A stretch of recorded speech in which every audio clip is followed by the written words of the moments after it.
Olá, sejam todos bem-vindos a mais uma edição do Estação Saúde. Hoje nós vamos falar sobre a nossa saúde óssea, um tema importante e crucial para se ter uma boa qualidade de vida. Porém, existe uma doença que afeta milhões de pessoas em todo o mundo que está relacionada com a fraqueza óssea, a osteoporose. Nós passamos agora pelo mês de março, o mês das mulheres, e essa é uma das doenças que mais acomete mulheres aqui no Brasil. A Organização Mundial da Saúde estima que existam hoje no Brasil pelo menos 10 milhões de pessoas com osteoporose, muitas das quais mulheres.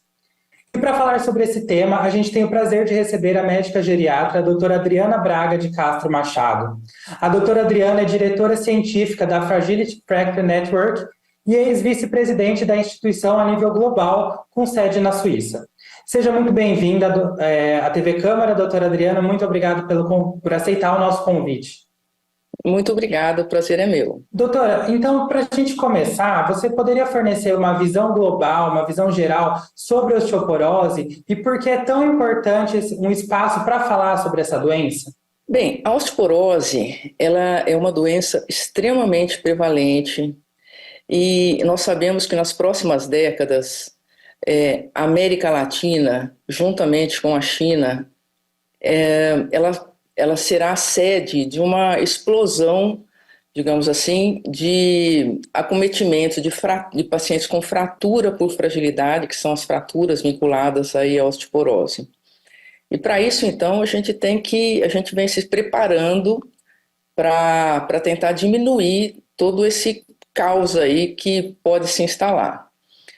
Para entender um pouco, de uma maneira mais simplificada sobre a osteoporose, é interessante a gente entender que o nosso tecido ósseo, ele é constantemente renovado. Então, por exemplo, a cada 10 anos a gente tem o nosso tecido ósseo totalmente renovado, e isso acontece através de um equilíbrio que nós chamamos de remodelação óssea.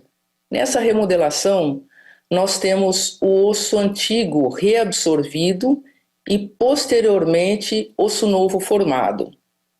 A osteoporose, portanto, ocorre quando esse equilíbrio da remodelação é rompido, de maneira que você tem uma formação deficiente, formando, então, um osso mais poroso, mais fragilizado e propenso a fraturas. E doutora, quais são os principais sintomas dessa doença? Eu digo assim, a pessoa chega no seu consultório, o que faz você como médica começar a desconfiar de um problema como esse? A osteoporose, a coisa assim bem importante de nós entendermos é que ela é uma doença silenciosa. Ela não nos dá muita pista de que ela está ali presente. Portanto, a gente precisa ir atrás dessa doença.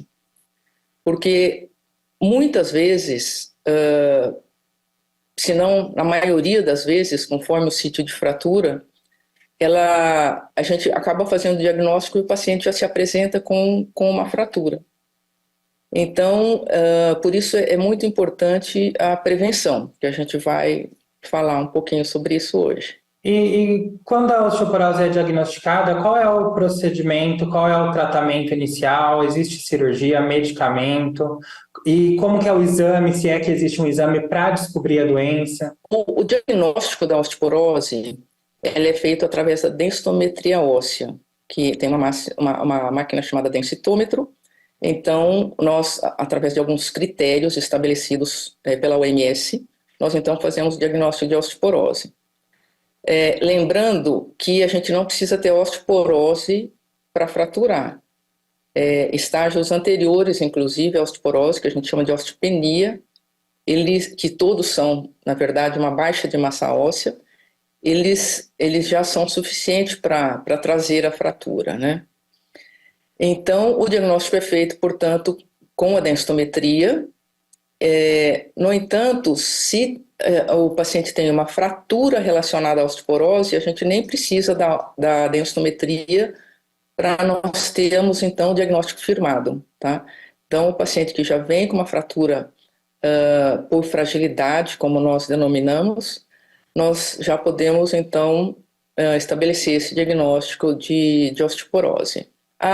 O tratamento, ele é feito com... existe uma série de medicações no mercado que elas modulam essa remodelação óssea.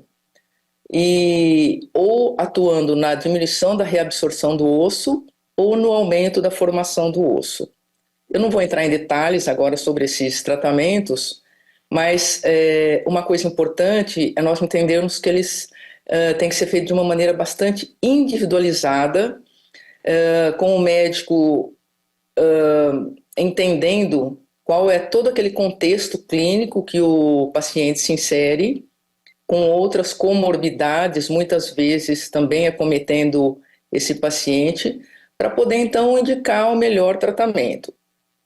E além disso, nós também temos que, junto com todo o tratamento de base, nós também oferecemos e temos que garantir um aporte adequado de cálcio e vitamina D para todos esses pacientes. Doutora, só para deixar claro, osteoporose, então não necessariamente ela vem acompanhada de dor ou sempre vai ter um quadro de dor muito forte? Porque nós leigos, quando a gente ouve falar sobre osteoporose, a gente pensa numa dor muito forte nos ossos. Olha, a osteoporose, ela não dói, tá? Então, quando a gente fala de dor, por exemplo, dor nas costas, a gente já está falando, muito provavelmente, quer dizer, obviamente, não são todas as dores nas costas, mas eu me refiro, por exemplo, se você for fazer qualquer relação de osteoporose com dor, é porque você já tem uma deformidade, por exemplo, de uma vértebra, o que para a gente já é uma fratura,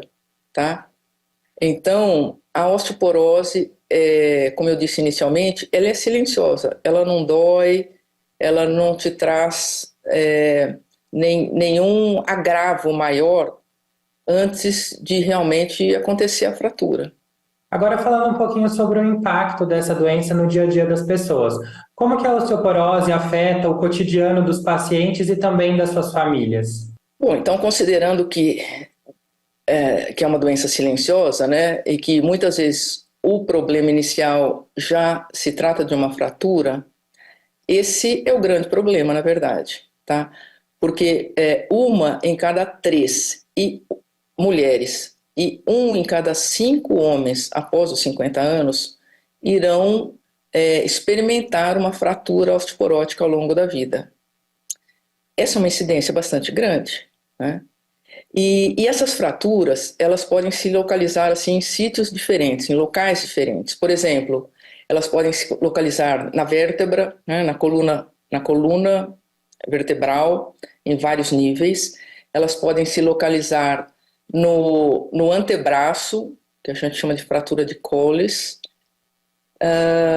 Elas podem ser de braço, né, que é o húmero, e elas podem ser também de fêmur.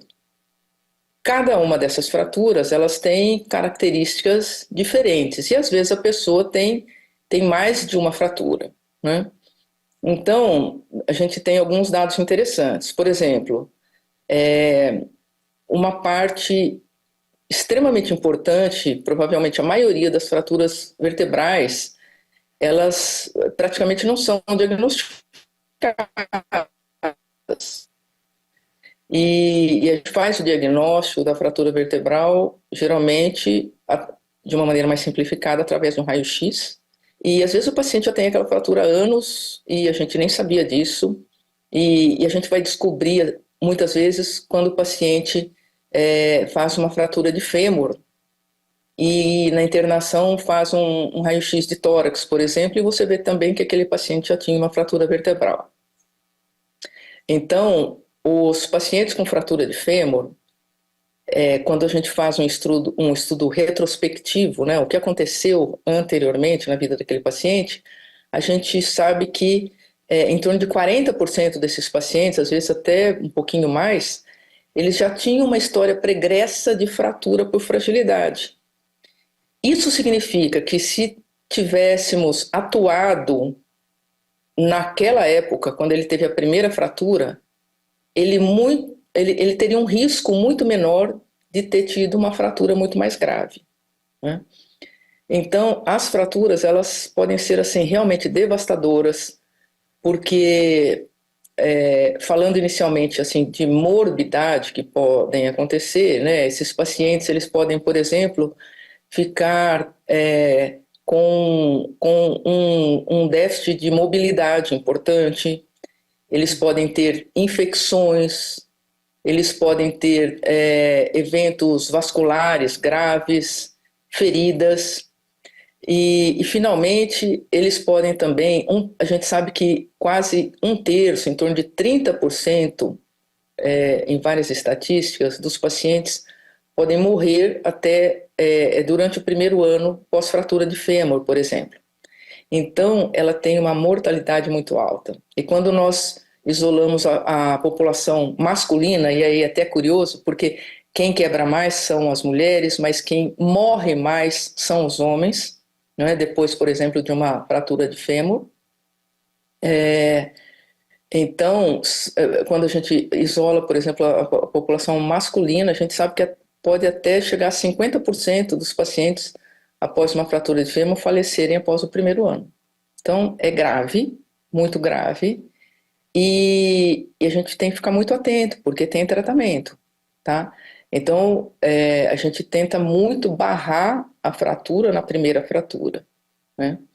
Isso eu estou falando já no final da história, né? Obviamente, se a gente conseguir atuar preventivamente quando o paciente a gente já identifica a osteoporose, certamente é muito melhor. As outras fraturas, né? Por exemplo, fratura de vértebra, que também tem uma incidência extremamente grande, elas podem causar dor, diminuição de estatura, alteração também, dificuldade para caminhar, e, enfim, são todos quadros que acabam afetando a independência da pessoa, né? E isso quando, eu acho particularmente no idoso, a, a independência é uma coisa muito cara, né? Que a gente precisa preservar a todo custo. Porque aí também a gente acaba fazendo um link com saúde mental, né? Que já é uma pessoa, por exemplo, que tem toda uma estrutura diferente da vida. Então, ela, muitas vezes o paciente que fica acamado, ou não consegue mais sair sozinho, ou precisa de ajuda para fazer as atividades da vida diária, ou para sair, ele pode, por exemplo, começar um quadro depressivo, né? Então, percebam, senhores, que a gente começa por uma doença que prevenível, digamos assim, a gente dá início a uma cascata de morbidades e de mortalidade muito importante, né? Então, eu acho que sempre pensar na prevenção é muito interessante e importante no caso da osteoporose e da fratura por fragilidade. E doutora, existem mudanças no estilo de vida que os pacientes podem, de repente, adotar para gerenciar melhor a osteoporose ou para prevenir a doença? Mudança de estilo de vida, ela é fundamental, né, no tratamento da osteoporose, com, por exemplo, a dieta, fazer um bom aporte proteico, um aporte adequado de cálcio, você otimizar também a atividade física, visando uma saúde, tanto a dieta como a atividade física mesmo, né, visando a saúde óssea, mas também a saúde muscular, porque osso e músculo, eles são extremamente importantes na vida de todo mundo, mas na vida do idoso a gente precisa manter essas funções, né? Então, a atividade física, ela tem um ponto muito importante, porque na prevenção de osteoporose, a gente pode ter muito acréscimo com uma atividade física adequada. O osso, ele gosta de peso, tá? Então, atividade física para prevenir osteoporose é atividade física realizada com resistência ou com peso, tá bom? Então, você pode perguntar, poxa, mas hidroginástica, que eu não tenho um exercício resistido, de uma forma geral, ela funciona? Não especificamente, ela não é o exercício mais indicado para osteoporose, mas ela é um exercício importante para você, por exemplo, prevenir quedas, que é aí um capítulo à parte, mas que ele está abraçado dentro aí desse guarda-chuva de osteoporose, tá? E prevenção de fraturas, porque a prevenção de quedas, ela é extremamente importante também na prevenção de fraturas. Onde nós atuamos, então, prevenindo a próxima fratura, ou se a gente tem só a osteoporose e ainda não tem fratura, prevenindo a fratura e diminuindo o risco de quedas. Porque, assim, a boa parte das fraturas, elas acontecem após uma queda. Em especial, fraturas de membros, né? De braços e de pernas, tá bom? A fratura de vértebra é um pouquinho diferente, porque ela acontece, óbvio que pode também acontecer depois de uma queda, mas ela acontece também, por exemplo, com você carregar um peso muito grande de uma maneira inadequada, ou você virar o tronco também de uma maneira intempestiva, um paciente já com o osso fragilizado, com osteoporose. Então, na fratura de fêmur, por exemplo, é extremamente importante a questão das quedas, tá? Então, nessa questão de prevenção, nós temos então a dieta, a atividade física e a prevenção das quedas. Ainda com relação à prevenção de quedas, eu gostaria só de lembrar que, além das medidas dietéticas, de você ter um bom aporte calórico, proteico, para manter a tua força física, né? Também é extremamente importante também, são extremamente importantes as medidas ambientais, tá? Então, por exemplo, você pode facilmente acessar na internet. Vários sites disponibilizam, inclusive no nosso próprio site da FFN, né, que é a Fragility Fraction Network, sobre casa segura, tá? Então, você ter, por exemplo, várias dicas de como deixar a sua casa um ambiente menos favorável a quedas, né? Então, eu não vou entrar muito em detalhes, mas, por exemplo, colocar suporte no banheiro, iluminação adequada, não deixar tapete, não ter fio solto, não ter cachorro pequenininho, entrelaçando a perna ali do idoso, enfim. São uma série de alterações ambientais, né? E daí a gente pode extrapolar, inclusive, depois para a questão dessas estruturas também serem adotadas a nível de cidade, né, de acesso. Então, por exemplo, ter calçadas adequadas, né?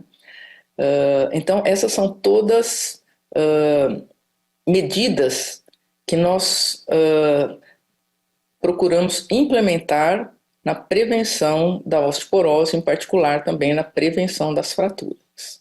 São atitudes simples, né, mas que muitas vezes a gente só toma na casa da gente, né, quando acontece, infelizmente, algum acidente, né? A gente coloca uma barra ali no banheiro, normalmente quando alguém mais velho cai e passa por um quadro assim. Então, achei bem legal você abordar sobre isso, porque realmente são atitudes simples, mas que podem ajudar.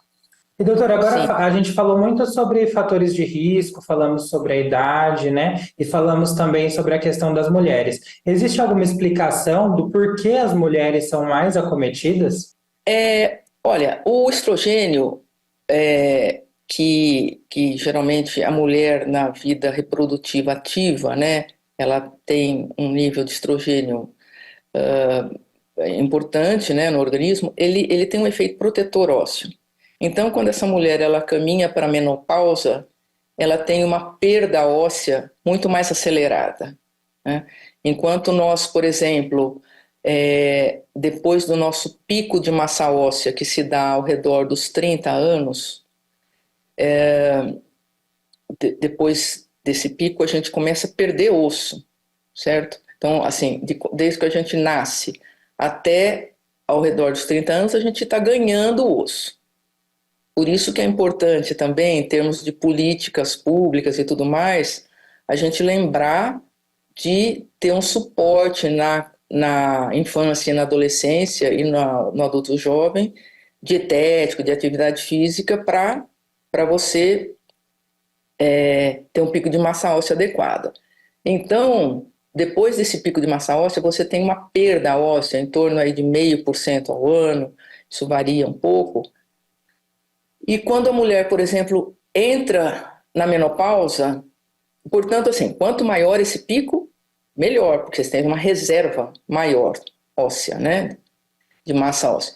E quando a mulher entra, ou quando ela está na perimenopausa, ela começa a ter uma perda óssea bem importante, pode chegar a 3, 4, 5% de perda de massa óssea anual, tá bom? Então, essa é a razão pela qual as mulheres são mais propensas à osteoporose. Com relação aos fatores de risco, o fator de risco, então, ele é um fator que aumenta o risco daquela doença, tá? Ele não significa que só você tendo esse fator, você vai ter a doença, tá? Ele é só um fator extra, digamos assim, tá bom? Então, por exemplo, no caso de osteoporose, fraturas, nós temos os fatores não modificáveis, que a gente não consegue interferir, nós temos os fatores modificáveis, tá? Então, como exemplo dos não modificáveis, idade, sexo, o sexo feminino, no caso, história familiar de fraturas, história de fratura anterior, a menopausa, o uso de uma série de medicamentos, entre eles o mais importante é o uso de corticosteroide, algumas doenças, como por exemplo a artrite reumatoide, doença celíaca, alguns cânceres. Esses são exemplos de fatores de riscos não modificáveis, né? Nós não conseguimos praticamente interferir. E nós temos os modificáveis, que é, por exemplo, tabagismo. Então, você tentar suspender o tabagismo, etilismo, má nutrição, a questão de pessoas com risco aumentado de quedas, a imobilização, né? Então, por exemplo, a pessoa ficar restrita ao leito, tá? Então, tudo isso são fatores que a gente, de alguma forma, pode tentar interferir. Então, são esses os principais fatores de risco. Doutora, você comentou sobre políticas públicas, e aqui, como uma casa de leis, é um assunto que a gente vê todo dia passando por aqui, né? Existem projetos, proposituras que procuram, né, melhorar essa questão de políticas públicas para a população. A gente vê muito direcionado para a população idosa. Então, como você acredita que as políticas públicas possam ajudar nesse aspecto? Olha, eu acho que a educação, certamente, me parece a melhor estratégia, né? E isso nos diversos setores da sociedade. Como eu falei há pouco, por exemplo, desde,